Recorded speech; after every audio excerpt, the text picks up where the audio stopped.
Hi friends, welcome to our channel. நம்ம இந்த வீடியோவில் என்ன பார்க்க போகிறோம் அப்படின்னு பார்த்தீங்கன்னா, யூனிட் 8ல் இருக்கக்கூடிய 201வது கேள்வியிலிருந்து 250வது கேள்வி வரைக்கும் தான் பார்க்க போகிறோம்.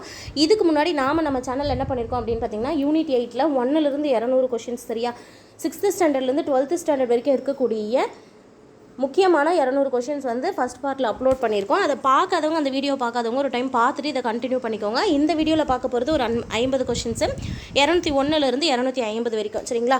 இதில் ஃபஸ்ட்டு பாருங்கள், 201வது கேள்வியில் யவனர்களின் கப்பல் தங்கம் மற்றும் உலோக காசுகளுடன் முசிறி துறைமுகத்திற்கு வந்து மிளகை ஏற்றி சென்றனர் என்று கூறும் நூல் எது அப்படின்னு கேட்டிருக்காங்க. ஆன்சர் பார்த்தீங்கன்னா அகநானூறு 145வது பாடலில் வந்து இது சொல்லியிருப்பாங்க சரியா. யவனர்கள் இருக்காங்க இல்லையா, அவங்க கப்பல்களில் அப்போல்லாம் என்ன பண்ணுவாங்க அப்படின்னா, தமிழகத்திற்கு தங்கம் மற்றும் உலோக காசுகளை ஏற்றிக்கிட்டு இங்கே வருவாங்களாம் சரியா. எந்த பிளேஸுக்கு? முசிறி துறைமுகத்துக்கு வந்து இங்கே இருக்கக்கூடிய மிளகை வந்து விலைக்கு வாங்கிட்டு போவாங்க. அதுக்கு ஈடாக தங்க காசுகளையும் உலோக காசுகளையும் கொடுத்துட்டு போவாங்க அப்படின்னு சொல்லி எந்த நூல் சொல்லுது அப்படிங்கிறத இந்த கேள்வி. அகநானூற்றுல 145வது பாடல் வந்து இதை சொல்லுது சரிங்களா. அடுத்து பார்க்க போகிறது பாருங்கள், 202வது கேள்வி. இதில் என்ன இருக்குது அப்படின்னு பார்த்தீங்கன்னா, யவனர்கள் அப்படின்னா யார் அப்படின்னு நமக்கு தெரியணும் இல்லையா. இந்த இடத்துல ஃபஸ்ட் கொஷினில் பார்த்தோம் யவனர்கள் அப்படின்ற ஒரு வார்த்தை. அப்போ யவனர்கள் அப்படின்னா யாருன்னா, கிரேக்க மற்றும் ரோமானிய சரியா, கிரேக்க ரோமானிய மேற்கு ஆசிய மக்கள் உள்ளிட்ட மேற்கத்தியர்களை தான் யவனர்கள் என்று அழைக்கப்பட்டனர். யவனர்கள் அப்படின்னா யார்? கிரேக்க ரோமானிய மேற்கு ஆசிய மக்கள் உள்ளிட்ட மேற்கத்தியர்கள்.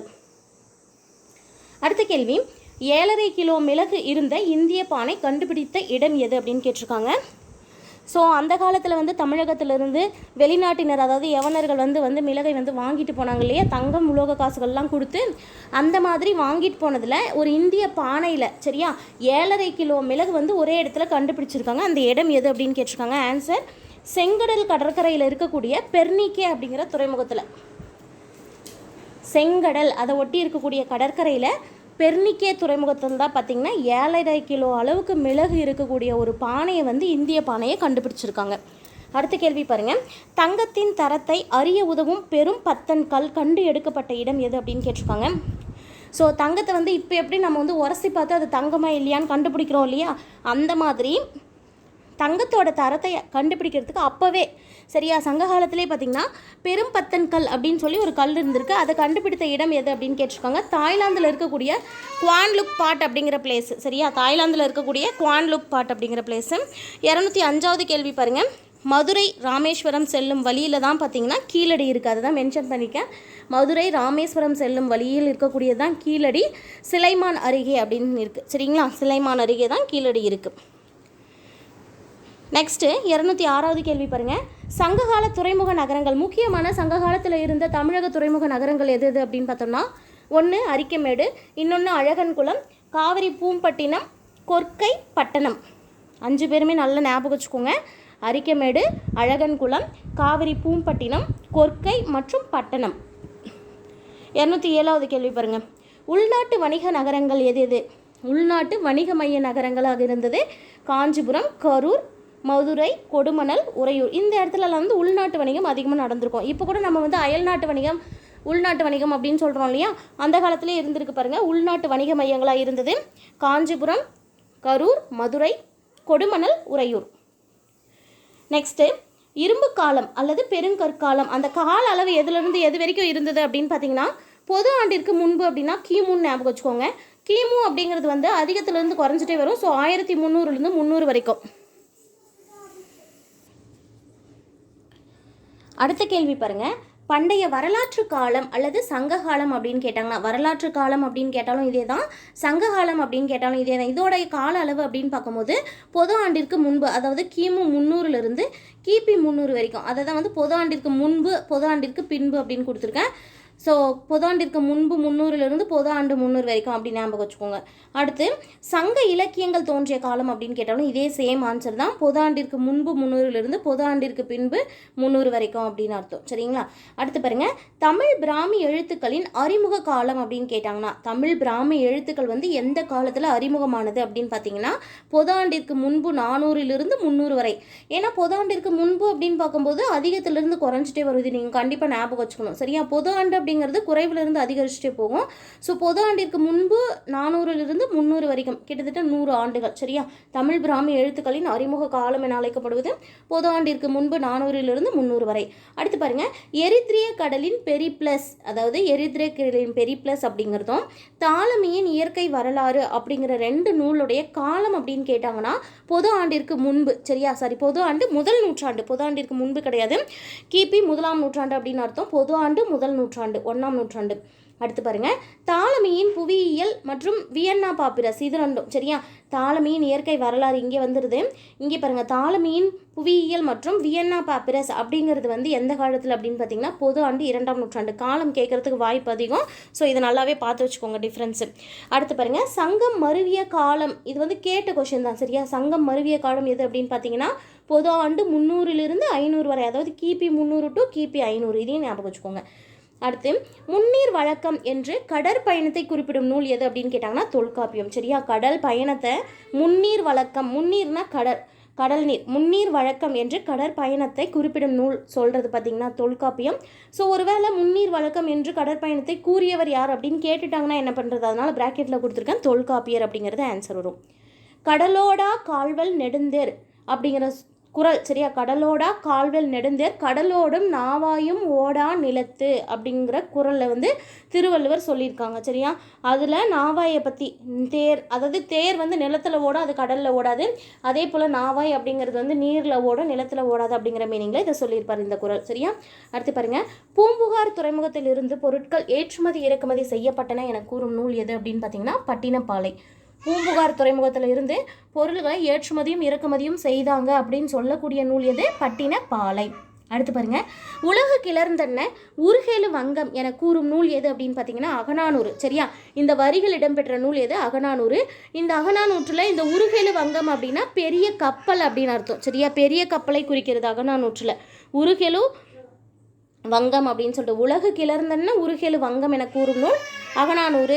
அதில் என்ன சொல்லப்படுது அப்படின்னா பெரிய கப்பலை வந்து குறிக்கிறாங்க அப்படின்னு சொல்கிறாங்க. அடுத்த கேள்வி பாருங்கள், அருங்கலம் தரியர் நீர்மிசை நிவக்கும் பெருங்கலி என கூறும் நூல் எது அப்படின்னு கேட்டால் பட்டினப்பாலை. சரியா? அருங்கலம் தரியர் நீர்மிசை நிவக்கும் பெருங்கலி என்று கூறும் நூல் பட்டினப்பாலை. இந்த வரிகள் இடம்பெற்ற நூல் பட்டினப்பாலை. சரியா? ஸோ இந்த வரிகள் வந்து எந்த நூலில் இருக்குது அப்படின்னு பார்த்துக்கோங்க. அருங்கலம் தரியர் நீர்மிசை நிவக்கும் பெருங்கலி அப்படின்னு சொல்லக்கூடிய நூல் பட்டினப்பாலை. அடுத்த கேள்வி பாருங்கள், பல வகையான கப்பல் பெயர்கள் குறிப்பிடப்பட்டுள்ள நூல் எது அப்படின்னு கேட்டாங்கன்னா, சரியா? கப்பல் வந்து நிறைய பெயர்களில் இருக்குது. ஸோ வெவ்வேறு வகையான கப்பலுடைய பெயர்கள், நிறைய வகையான கப்பல் பெயர்கள் குறிப்பிடப்பட்டுள்ள நூல் எது அப்படின்னு கேட்டாங்கன்னா சேந்தன் திவாகரம் அப்படிங்கிற நிகண்டு நூல். சரியா? இந்த சேந்தன் திவாகரம் அப்படிங்கிற நிகண்டு நூலில் என்னெல்லாம் கொடுத்துருக்காங்க? கப்பலின் வெவ்வேறு பெயர்கள். சரியா? பல வகையான கப்பலுடைய பெயர்களை அதில் குறிப்பிடப்பட்டிருக்கு அப்படின்னு சொல்கிறாங்க. ஸோ இது எல்லாமே ரொம்ப ரொம்ப முக்கியமான கேள்வி. ஸோ வீடியோ வந்து எந்த இடத்துலையும் ஸ்கிப் பண்ணாமல் பாருங்கள். அடுத்த கேள்வியை பாருங்கள், கட்டுமானங்கள் உட்பகுதி தோண்டப்பட்ட. சரியா? கட்டுமரங்கள் இருக்கு இல்லையா? கட்டுமரத்தில் தான் அப்போல்லாம் போவாங்க. கட்டுமரங்களை வந்து கொஞ்சம் உட்பகுதியை தோண்டி உருவாக்கப்பட்டவை என்ன சொல்லுவோம் அப்படின்னா தோணிகள் அப்படின்னு சொல்லுவோம். கட்டுமரங்களின் உட்பகுதி தோண்டப்பட்டவை தோணிகள். அடுத்து பாருங்கள், தமிழர்கள் சிறிய நீர்நிலைகளை கடக்க எதெல்லாம் பயன்படுத்தினாங்க, பெரிய கடற்பயணம் மேற்கொள்றதுக்கு எதை பயன்படுத்துனாங்கன்னு தெரிஞ்சு வச்சுக்கணும். சரியா? தமிழர்கள் வந்து சிறிய நீர்நிலைகளை கடந்து போகணும் அப்படின்னா பயன்படுத்தியது எதுன்னு பார்த்தீங்கன்னா தோணி, ஓடம், படகு, புனை, மிதவை, தெப்பம். சரியா? தோணி, ஓடம், படகு, புனை, மிதவை, தெப்பம். அடுத்த கேள்வியில் பாருங்கள், தமிழர்கள் கடற்பயணம் மேற்கொள்ள எதெல்லாம் பயன்படுத்தினாங்க அப்படின்னு பார்த்தீங்கன்னா களம், வங்கம், நாவாய். தமிழர்கள் கடற்பயணம் மேற்கொள்ள எதெல்லாம் பயன்படுத்துகிறாங்க? களம், வங்கம், நாவாய். அடுத்த கேள்வி, பழங்கால தமிழர்களின் கப்பல்களில் பயன்படுத்திய மணி ஒன்று இடம்பெற்றுள்ள இடம். சரியா? அந்த காலத்தில், முற்காலத்தில் தமிழர்கள் வந்து கப்பல்களில் பயணம் செய்யும் போது ஒரு மணியை வந்து பயன்படுத்தியிருப்பாங்க ஓசை ஏற்படுத்துறதுக்கு. சரியா? அந்த ஒலிப்பு மணி வந்து இப்போ எங்கே இருக்குது அப்படிங்கிற மாதிரி கேட்டிருக்காங்க. நியூசிலாந்து நாட்டு வெல்லிங்டன் அருங்காட்சியகத்தில் இருக்குது. ஆன்சர் எது? நியூசிலாந்து நாட்டு வெல்லிங்டன் அருங்காட்சியகம். அடுத்த கேள்வி பாருங்கள், பெரிய கப்பற்படையை கொண்டு பல நாடுகளை வென்ற பிற்கால சோழர்கள் யார் அப்படின்னு கேட்டிருக்காங்க. சரியா? பெரிய கப்பற்படையை வச்சு பல்வேறு நாடுகளை வந்து வெற்றி பெற்ற பிற்கால சோழர்கள் யார் யார் அப்படின்னு பார்த்தோம்னா ராஜராஜ சோழன், ராஜேந்திர சோழன், இவங்க 2 பேரும். சரியா? ராஜராஜ சோழன், ராஜேந்திர சோழன், இவங்கெல்லாம் வந்து கப்பல் பயணத்தில் மிகவும் வந்து திறமைசாலிகளாக இருந்தாங்க அப்படிங்கிறத நம்ம இதிலிருந்து தெரிஞ்சுக்கலாம். அடுத்து பாருங்கள், தமிழர்களின் கப்பல் கட்டும் கலை. சரியா? தமிழர்கள் வந்து முக்காலத்தில் என்ன பண்ணியிருந்தாங்க அப்படின்னா கப்பல் கட்டக்கூடிய கலையை வந்து அறிந்திருந்தாங்க. அதுக்காக தான் இந்த இடத்துல வந்து இந்த பாயிண்ட்டை கொடுத்துருக்கேன். அடுத்தது பாருங்கள், கப்பல் கட்டுற அந்த கலைஞர்கள் இருக்காங்களே, இப்போ எப்படி வந்து வீடு கட்டுறவங்களை வந்து நம்ம மேஸ்திரி அல்லது மேஷன் அப்படின்னு சொல்கிறோமோ, அந்த மாதிரி கப்பல் கட்டும் கலைஞர்களுக்கு என்ன பேர் அப்படின்னு பார்த்தீங்கன்னா கம்மியர். சரியா, இதெல்லாமே கேட்கக்கூடிய கேள்வி.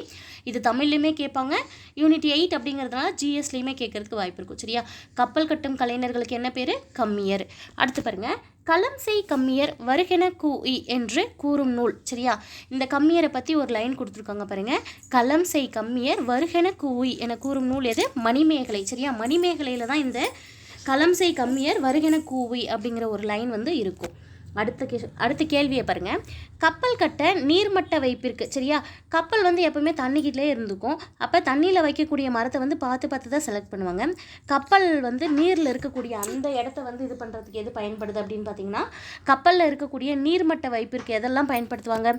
வேப்ப மரம், இழுப்பை மரம், புன்னை மரம், நாவல் மரம், இந்த மரங்களுடைய பகுதிகளை தான் கப்பலுடைய நீர்மட்ட வைப்பிற்கு பயன்படுத்துவாங்க. வேம்பு, இழுப்பை, புன்னை மற்றும் நாவல் மரங்கள்.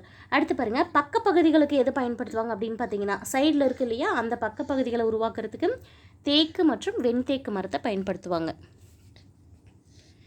இது ரெண்டுமே டிஃப்ரென்ஷியேட் பண்ணிக்கோங்க. கப்பலை கட்டும் போது நீர்மட்டத்தில் வைக்கிறதுக்கு வேம்பு, இழுப்பை, புன்னை, நாவல், பக்கங்களுக்கு தேக்கு, வெண்தேக்கு.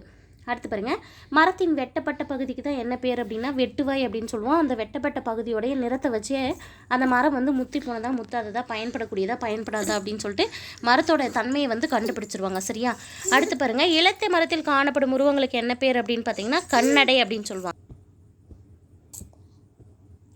ஸோ பாருங்கள், இளைத்த மரத்தில் காணப்படக்கூடிய உருவங்கள், இளைத்த மரத்தில் காணப்படும் உருவங்களுக்கு பேர் கண்ணடை. அந்த காலத்தில் என்ன பண்ணுவாங்க அப்படின்னா, ஒரு மரத்தை வெட்டுறாங்க அப்படின்னா சுழி இருக்கக்கூடிய மரங்களை வந்து அவங்க பயன்படுத்த மாட்டாங்க. சுழி உள்ள மரங்களை என்ன பண்ண மாட்டாங்க? பயன்படுத்த மாட்டாங்க கப்பல் செய்கிறதுக்கு. அடுத்த பாயிண்ட் பாருங்கள், நீளம், அகலம், உயரம் ஆகிய இதையெல்லாம் கணக்கிடுறதுக்கு என்ன அளவு பயன்படுத்தியிருப்பாங்க? இன்றைக்கி வந்து முழம் சொல்கிறோம், எடைன்னு சொல்கிறோம் இல்லையா, இந்த மாதிரி நீளம், அகலம், உயரம் இது எல்லாத்தையும் கணக்கிடுறதுக்கு அவங்க எதை பயன்படுத்துனாங்க அப்படின்னா தச்சு முலம் அப்படின்னு சொல்லக்கூடிய ஒரு நீட்டல் அளவையை பயன்படுத்தினாங்க. தச்சு முலம் அப்படின்னு சொல்லக்கூடிய நீட்டல் அளவையை பயன்படுத்தி தான் அந்த கப்பலுடைய நீளம், அகலம், உயரம் இதெல்லாம் வந்து கணக்கிட்டிருப்பாங்க. அப்படி வச்சு தான் கப்பலை உருவாக்கியிருப்பாங்க. அடுத்து பெரிய கப்பல்களுடைய முன்பக்கத்துக்கு என்னென்ன உருவங்கள் வந்து செய்து வச்சுருப்பாங்க அப்படின்னு பார்த்தீங்கன்னா, அன்னப்பறவையோடைய முகம் மாதிரி, யானை முகம், குதிரை முகம் இந்த மாதிரி பயன்படுத்தியிருப்பாங்க. பெரிய பெரிய கப்பல்களுடைய முன்பக்கத்தை என்ன பண்ணியிருப்பாங்க? அன்னம், யானை, குதிரை இந்த உருவங்களை வச்சு இது பண்ணியிருப்பாங்க. ஸோ அதுக்கு என்ன பேர் அப்படின்னு பார்த்தீங்கன்னா அம்பி அப்படின்னா வந்து கப்பலை குறிக்கக்கூடியது தான். கரிமுக அம்பி, பரிமுக அம்பி அப்படின்லாம் வச்சுருப்பாங்க. கரி அப்படின்னா யானையை குறிக்கக்கூடியது, இதில் பரி அப்படிங்கிற சொல் வந்து குதிரையை குறிக்கக்கூடியது. ஸோ கரிமுக அம்பி, பரிமுக அம்பி அப்படின்னு சொல்லியிருப்பாங்க. அடுத்து பாருங்கள், மரங்கள், பலகைகள் இணைத்து இடையில் தேங்காய்னர் மற்றும் பஞ்சு வைத்து ஆணிகள் அடிப்பார்கள் அப்படின்னு சொல்கிறாங்க. மரங்களையும் பலகைகளையும் இணைக்கணும் அப்படின்னா அதுக்கு நடுவில் என்ன பண்ணியிருப்பாங்க அப்படின்னா, அது ரெண்டுத்தையும் இணைச்சி அதுக்கு நடுவில் தேங்காய் நரை நிறைய போட்டு பஞ்சு போட்டு நிரப்பி ஆணி வச்சு அடித்து அதை வந்து ஒன்றோட ஒன்று இணைப்பாங்க. சரியா, அதை இணைக்கிறதுக்கு இப்படி தான் பயன்படுத்துவாங்க. அடுத்த கேள்வியை பாருங்கள், கப்பலின் அடிப்பகுதியில் பூசுறதுக்கு. சரியா, கப்பலில் வந்து தண்ணி உள்ளே வரக்கூடாது இல்லையா, ஸோ கப்பலின் அடிப்பகுதியில் பூசுறதுக்கு என்ன பயன்படுத்துவாங்க அப்படின்னா சுண்ணாம்பையும் சணலையும் நல்லா போட்டு அரைச்சி அதில் எண்ணெய் பூசி அதை எடுத்துகிட்டு போய் கப்பலோடைய அடிப்பகுதியில் பூசுவாங்க. சரியா, சுண்ணாம்பையும் சணலையும் நல்லா அரைச்சி என்ன பண்ணுவாங்க, எண்ணெயை அதில் சேர்த்து பூசி அதை கொண்டு போய் கப்பலோடைய அடிப்பகுதியில் பூசுவாங்க. இது என்ன ஆகும் அப்படின்னு பார்த்தோம்னா கப்பல் வந்து பழுதடையாமல் பாதுகாக்கும். இந்த மெத்தட் எதுக்கு பயன்படுது? கப்பல் வந்து பழுதடையாமல் இருக்கிறதுக்கு தான்.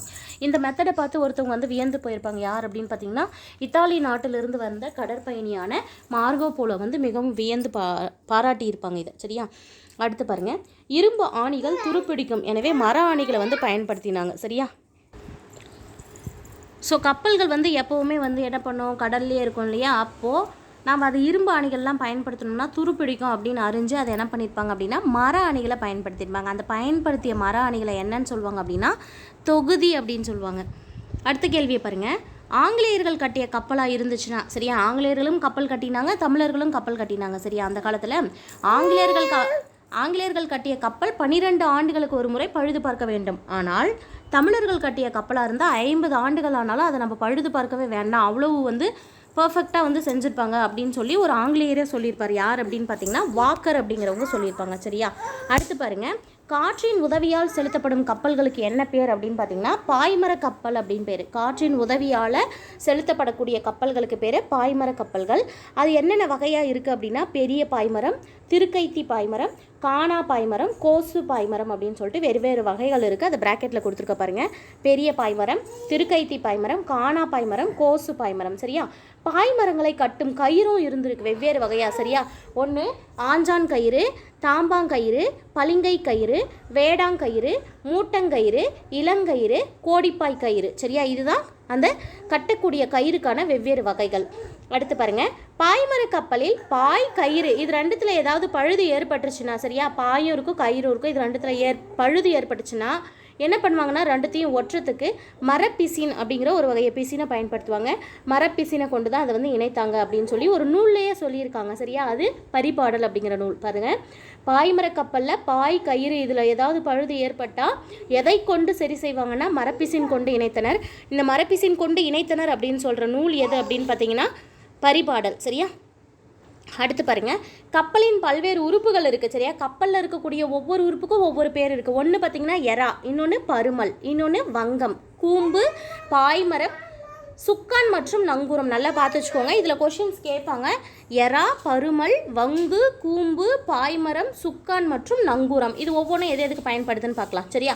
கப்பலுடைய முதன்மை உறுப்பே எது அப்படின்னு பார்த்தோம்னா அந்த கப்பல் வந்து தண்ணியில் மிதந்து போகக்கூடிய அடிமரம் தான். சரியா? அந்த அடிமரத்துக்கு என்ன பேர் அப்படின்னு பார்த்தீங்கன்னா எறா அப்படின்னு சொல்லிட்டு பேர் வச்சுருந்துருக்காங்க. சரியா? அடுத்து பாருங்கள், இப்படி குறுக்க கட்டக்கூடிய அந்த மரத்துக்கு பேர், அந்த அடிமரத்துக்கு மேலே வந்து குறுக்க மரம் இருக்கு இல்லையா, அதுக்கு பேர் பருமல் அப்படின்னு சொல்லி அர்த்தம். சரியா? அடுத்து இருக்கக்கூடியது பாருங்கள், கப்பலை செலுத்தவும் உரிய திசையில் செலுத்தவும். சரியா? கப்பலை செலுத்தவும் உரிய திசையில் இங்கே வந்து திருப்பவும் ஞாபகம் வச்சுக்கோங்க. சரியா? ஏதாவது ஒரு பக்கம் இடப்பக்கமோ வலப்பக்கமோ அந்த மாதிரி கப்பலை செலுத்தும் போது உரிய திசையில் திருப்புறதுக்கும் கப்பலை வந்து செலுத்தி போகிறதுக்கும் பயன்படக்கூடிய ஒரு கருவி இருக்குது. அதுக்கு பேர் தான் சுக்கான் அப்படின்னு அர்த்தம். சரியா? அடுத்தது, கப்பலை ஒரு இடத்தில் நிலையாக நிறுத்தி வைக்க உதவும் கருவி. சரியா? நங்கூரம் போட்டு கப்பலை நிறுத்துவாங்க அப்படின்னு சொல்கிறாங்க இல்லையா? ஸோ கப்பலை ஒரு இடத்தில் நிலையாக நிறுத்தி வைக்கிறதுக்கு உதவக்கூடிய கருவி தான் என்ன? நங்கூரம் அப்படிங்கிறது. அடுத்து பாருங்கள், இந்த சமுக்கு அப்படிங்கிறது முக்கியமானது.